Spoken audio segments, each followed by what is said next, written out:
En sus lecturas, en su investigación como historiador, ¿qué fuerza tiene el futuro en los planteos? ¿O considera que es un área en general cargada de incertidumbre? Porque Es un área cargada de incertidumbre. Algo señala Un autor que cito mucho en este libro, no sé si se habrá dado cuenta, es Isaiah Berlin, un gran sí. autor y uno de los maestros más grandes del siglo XX en esta disciplina tan difícil que es la historia de las ideas. Entonces, él enseñaba en Oxford, ya murió, hace muy poquito tiempo murió Berlin.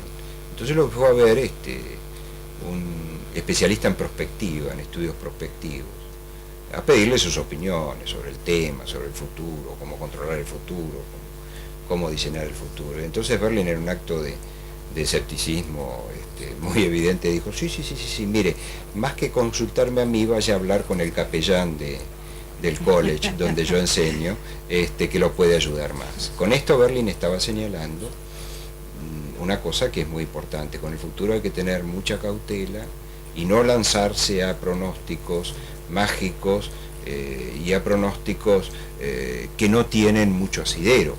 Uno puede pronosticar que hay tendencias fuertes en el siglo XX que van a seguir avanzando en el siglo XXI. Por ejemplo, es una tendencia muy fuerte y de resultados muy ambiguos y elemental de comprobar. El mundo durante milenios, hasta el siglo XX, fue un mundo rural.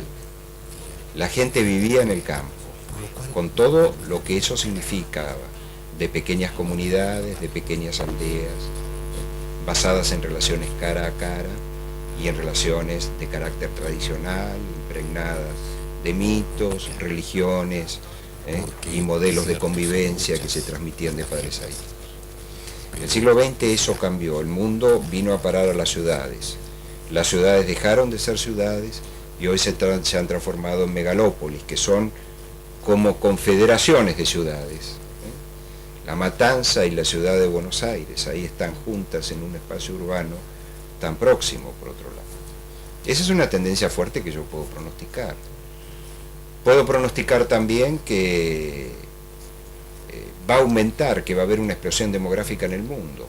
Ahí todos estábamos de acuerdo hace muy pocos años. El mundo va, inspirados en criterios malthusianos, muchos, yo no, el mundo va hacia una explosión demográfica. Bueno, hoy las estadísticas están demostrando que en China, en los próximos años del siglo XXI, se espera no explosión demográfica, sino estancamiento demográfico. Entonces, hay tendencias que sí se pueden pronosticar, pero otras tendencias, en cambio, son muy difíciles de entender. Y dentro de eso, evidentemente, siempre está al acecho la imprevisibilidad humana, que sobre todo estalla y actúa con mucha fuerza en el campo político. Bueno, volviendo al origen, le voy a hacer la última pregunta. Cuando en el libro plantea un cierto, como modalidad de trabajo, o lo que muestra, un cierto deslizamiento que va desde lo subjetivo hasta lo estrictamente teórico y científico, donde hay aportes y donde se detecta al doctor Botana y también a Natalio. Fundamentalmente en el inicio del libro, es como que empezó con Natalio y terminó con el doctor Botana. Está muy bien. Fue una cuestión intencional, no. Y porque esto era también para preguntarle su método de trabajo.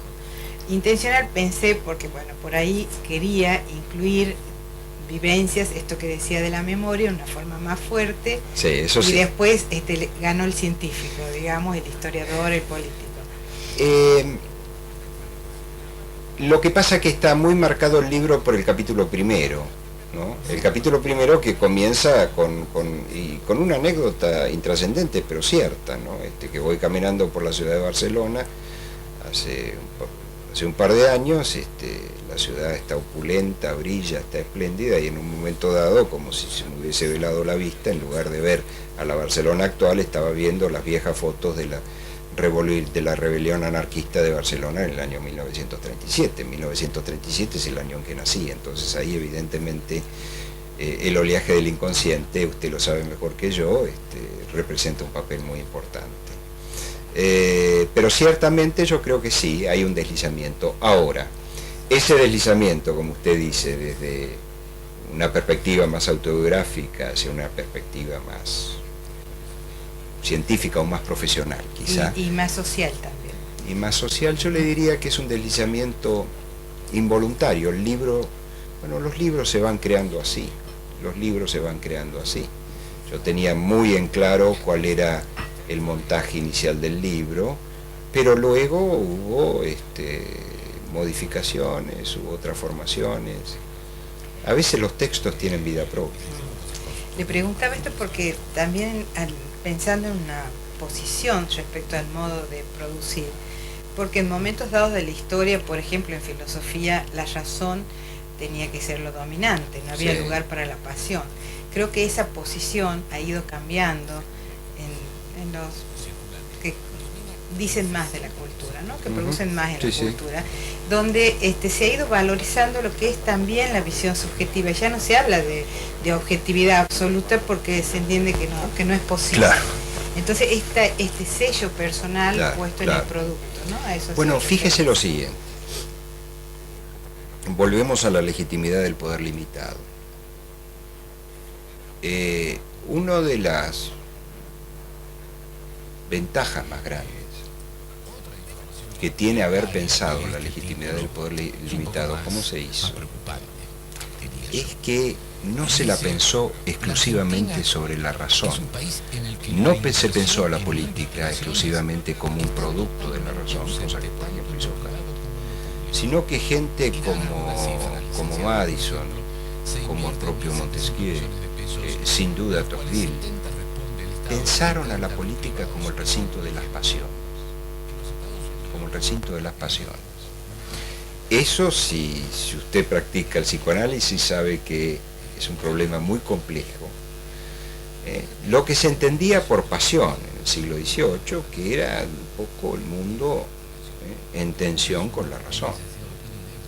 Entonces el problema era como los sujetos políticos son sujetos apasionados, como las pasiones pueden llevar a no se sabe qué, es preciso limitarlas.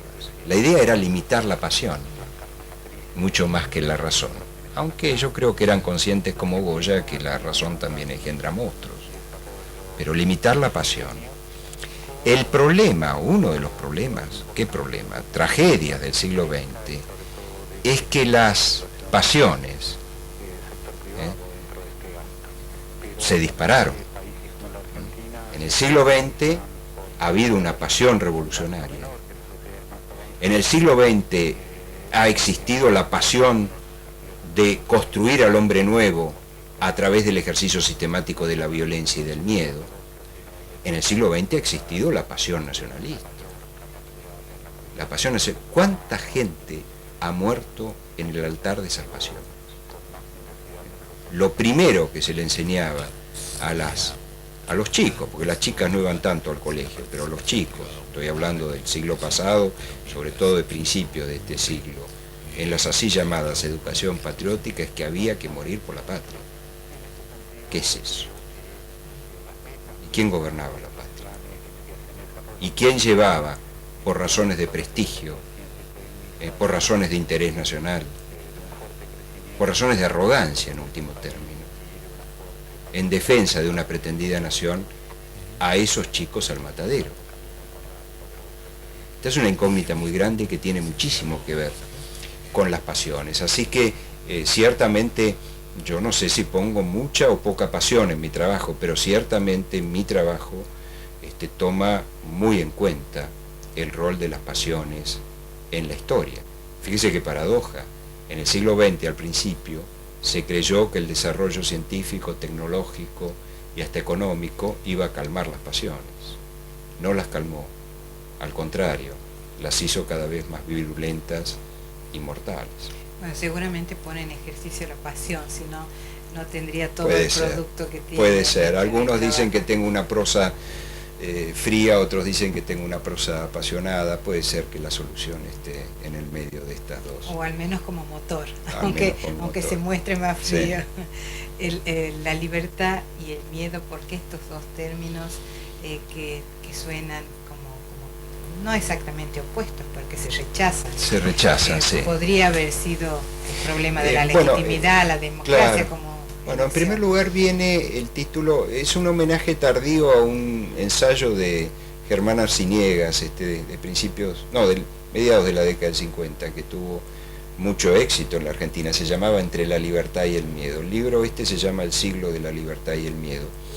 Y habrá visto usted que en ese primer capítulo, tan subjetivo como lo ha llamado, hago un contrapunto entre dos intelectuales, ¿verdad? Uno, este escritor de ficciones admirable, que tanto admiraba a Borges, Herbert George Wells, ¿verdad? Que inventa un futuro totalitario, donde el mundo feliz sería manejado y gobernado por una élite esclarecida de científicos y de sabios. Viejas utopías platónicas que siempre vuelven. Y otro intelectual, en contrapunto, siempre me gusta hacer contrapuntos entre intelectuales, Wells Ferrero, Sarmiento Alberdi, Mitre, Vicente Fidel López, en otros libros. Este intelectual, Guglielmo Ferrero, un gran historiador italiano, exiliado en Ginebra, era un antifascista, tiene un momento en una trilogía de libros históricos, el primero se llama Aventura, el segundo Reconstrucción y el tercero El Poder, trilogía que escribió en sus últimos años de vida. Tiene un momento muy interesante Ferrero, porque dice: cuando se abandonan los genios invisibles de la legitimidad, la política ya no está gobernada por la paz, sino que está gobernada por la violencia. Cuando está gobernada por la violencia y la fuerza, impera el miedo. Ahora hay una paradoja notable en Ferrero. Dice, los que más miedo tienen son los déspotas, porque saben que nada sino la fuerza puede protegerlos en el ejercicio del poder, en el ejercicio del gobierno. Y fíjese qué interesante, ayer escuché una anécdota de una persona amiga que fue a la Rusia postsoviética y visitó la dacha donde vivía y murió Stalin, ahí en las afueras de Moscú, uno de los déspotas paradigmáticos de este siglo. Son los dos asesinos políticos más importantes que ha tenido este siglo, Hitler y Stalin. Y parece ser que en esa dacha